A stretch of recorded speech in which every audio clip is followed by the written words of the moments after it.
Greetings, beloved. Technicals Tinkers here. It's the witching hour. It's the best time to 3D print. Welcome to all the new subscribers. Appreciate everybody subscribing. Follow along with me in this little micro journey. If you're unfamiliar, I'm a business owner. I have a business that has nothing to do with 3D printing, but I've been looking into getting into it because I already have a warehouse. I'm already paying the overheads, and machines that make money is of high interest to me. So what am I working on today? If you saw yesterday's video, you know that I've been working on a big D20 cube. It's like a dice that people use in games, Dungeons and Dragons, things like that. You probably already know what it is, but I wanted to print a big one. And so instead of printing it all in one go and potentially having errors towards the end, my plan was to split the model in two. That way I reduce, like, if it does fail, it's like, mitigating the total loss in terms of filament. And I set this one super slow, but at the same time, I had an order come in with a product that I've actually deactivated off my Etsy because it just takes so long to print. The margins aren't great, and it has a high failure rate. That's one of my horizontal mining stands. It's like a thing you can put your computer on. People use it for crypto mining. So right here, I'm doing a top plate. And over here, I'm doing two of the face plates, which is the most complex part. The main problem I have with it is really kind of bed adhesion. So I actually had a failure on, well, two of these really, because I've got these sections of the model. I'm not sure if you can really see it, that are like clipped. And then the model snaps together instead of having to screw it together. The problem being is that those small pieces are kind of towards the edge, and oftentimes I'll get a lift off the bed and then it just snowballs from there. The problem telegraphs up. So more brim on this, slower, hotter, and I actually angled these models to kind of take down some of the bed slinging, shaking, just in case that was an issue. But overall, these look like they're going to come out pretty good. And over here on the P1P, we've actually started the Angel. I'll show you what a full one looks like. This is actually what the full size one looks like. We'll see if I can just cover this part up once it's fully printed. So pretty cool model. And I did the wings over here on the A1. Came out pretty good. A1's great. It's just like the P1P, just same build size and everything. You can see there's it's kind of, the layer height's not as fine, and on this wing actually it did have a little failure here, so I'm gonna have to redo this this left wing. As far as these the face plates go, the ones I was talking about failing, you can see here it just kind of the problem telegraphs up. I did have brim on this, but like that one little part invalidates the whole piece. This faceplate came out fine. These legs came out fine. This leg, again, here on the edge, you get this lift and it just kind of telegraphs up. So, and that's even with brim. I think there was just because I had all four of these on the same plate. This was really far towards the edge, and so it's really cold in that garage. I have it is air conditioned in there. And then this bottom plate, again, similar issue, and that's why ultimately I'm just going to discontinue this model or keep trying to retool it, because as I was saying, it's meant to snap together. So you have these snaps that go into these holes. And so I'm thinking what I'll do is I'll just make these snaps bigger, and that way they're not as fine and can really screw up as much. Also, I had success with the baby Chibi Baphomets. Did these a little bigger. Both of these came out great. I've got two of them here. But yeah, came out pretty good. The detail's not as fine. Someone was saying, like, you can't charge that much for a model. They want it to be super fine, super, like polished, coming out of a factory finished. And I'm sure some people really do like that, because my succubus girl, the demon girl, I had it listed at like $200 for the full-size print, but it's not a mass-produced model. It's like, a bespoke, sort of custom-designed Karinka. I'll put a link to her Patreon in the description below. I'll count that as my attribution. But, I figure someone may see it and really, really like it and just want to pay for it, because $200 to a lot of people is just not a lot of money, and they don't mind. So, but this, like I was saying, can't sell this online, but, throw it in my retail store as decoration.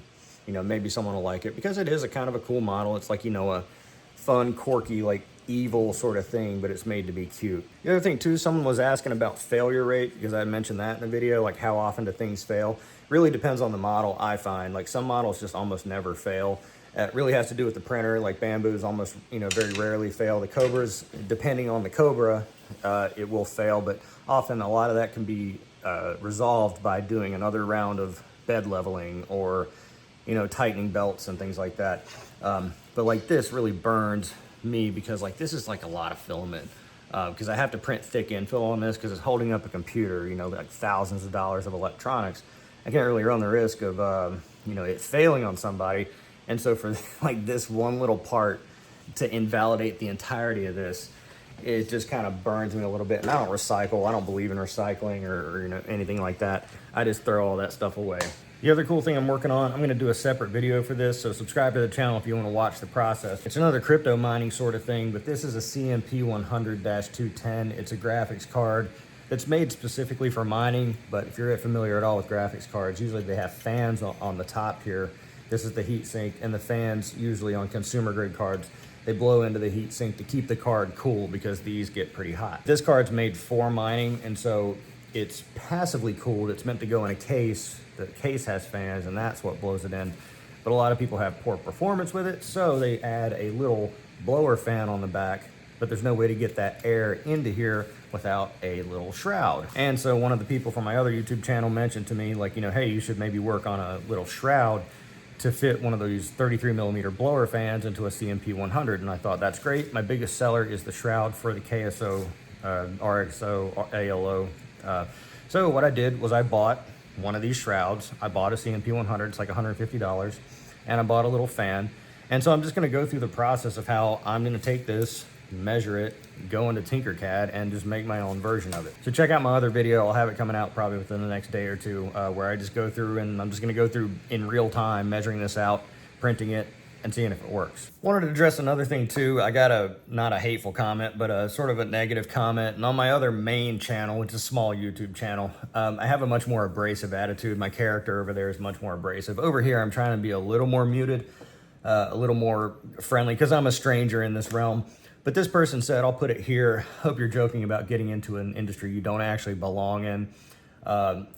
He seemed like he's trying to do the 3D print thing, like to bring his family out of, a bad situation. And he's lamenting the fact that there are guys with money that come in with a ton of bamboos and just sort of start up a business and then take over, and it forces guys like him out. And you can go and read the comment and my reply and everything like that. But, ultimately, I believe in absolute honesty. Yes, I'm absolutely here to come in with a bunch of printers and just kind of take over. I'm obviously not going to take over, but I'm not going to try to pussyfoot around the subject and say like, oh, well, no, I respect the community and the artistic. I don't. And I'm hoping that people, when they, view this, they're like, well, at least he's being honest. I don't like him, but at least he's being honest. Because I did YouTube years ago and I quit. And one of the main reasons I quit is because I was so pandering to the audience. People want to hear certain things. They want to hear that some random altcoin is going to go to the moon. So I would just say, oh yeah, altcoin's going to the moon. This is a great project, whatever. But inside I knew it wasn't the case. I didn't believe any of it, and I still don't. So when I came back, I told myself, I'm not going to pander here. So I'm not going to say like, oh no, I want to, respect the community and stuff like that. It's about money for me. And I've said many times before, it's not a hobby. It's not a passion project. It's not about the art. I don't consider myself a creative person, although I think if anyone looking at me would say like, yeah, you are a creative. I really don't try to, accentuate or explore that side. I'd like to stay, as focused as I possibly can. But ultimately, to address this individual, and again, I super duper appreciate your comment, because engagement's engagement, right? But that's the nature of business. And I've been in business like 10 something years. Now, I won't say that I'm like some captain of industry or something like that, because I'm not. I got very lucky. But I've been around long enough to know that in business, it's kill or be killed. It absolutely is. And so, principles certainly have their place. You don't want to do anything, illegal or amoral or anything like that. But when it comes down to it, if you're going to be able to get an edge on somebody else or get an edge in an industry by coming in and spending money more creatively or in the right places or doing things that other people aren't willing to do, then you're going to get ahead. You're going to succeed. I think a lot of people like to, again, tell themselves, the fairy tales that, oh, well, if you work hard, eventually your work will pay off, or, oh, no, if you do things the right way, then you'll succeed and everyone else will fail. That usually does not happen. It's usually the people that are willing to do stuff that other people aren't, and people that are willing to like really burn the candle at both ends. I find that's kind of like sort of the main differentiator when it comes to like these hobby type businesses, because a lot of people are doing 3D print stuff as a hobby, but they have real lives, they have other jobs, they have family obligations, things like that. And so if you're willing to just kind of abandon your family for a couple years and to grow your business, then yeah, you stand a greater chance of success. But a lot of people aren't willing to do that, and they'll stand by the principle like, no, I need to maintain a work-life balance for my mental health and stuff like that. And that's fine. You can do that, but understand that if you do that, your chances of success do go down. Just being absolutely honest, as objective as I possibly can, you have to decide where to allocate your resources and your mental energies. Also lamenting in the comments about people that, sort of download other models and just sell those. Like, I know success is hard with that because everybody else is able to do it, because this industry, it's not even really an industry. It's like a hobbyscape where some people make it, some people don't.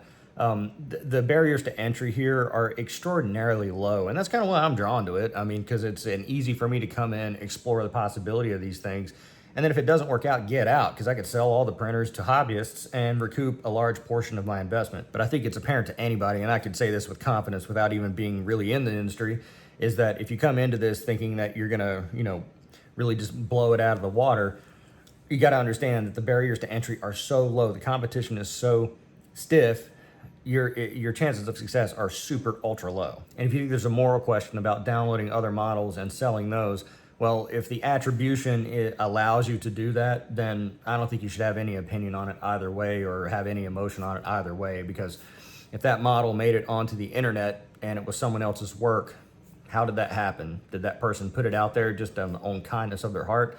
And if they did, then that's kind of on them. If they really wanted to keep it proprietary and keep it sort of private, then they shouldn't have done that. They should have just kept the model to themselves and been the exclusive source for it should they wanted to sell it. But they wanted to give back to the community or all this kind of stuff. Well, that's the trade-off. So you get satisfaction giving out to the community, but you're going to lose out on potential sales. And so you have to decide which is more important.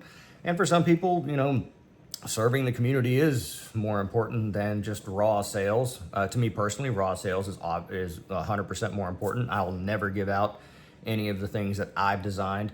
But if someone copies it, I can't really stop that because a lot of the stuff I design is super simple.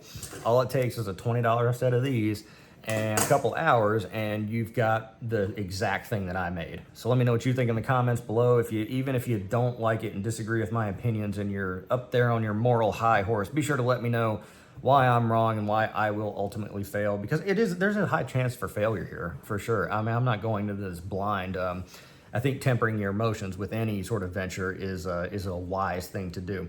Anyway, let me know what you think in the comments below. Be sure to like the video because it's a nice thing to do, and subscribe for more content like this. I'm The Technicals. See you next time.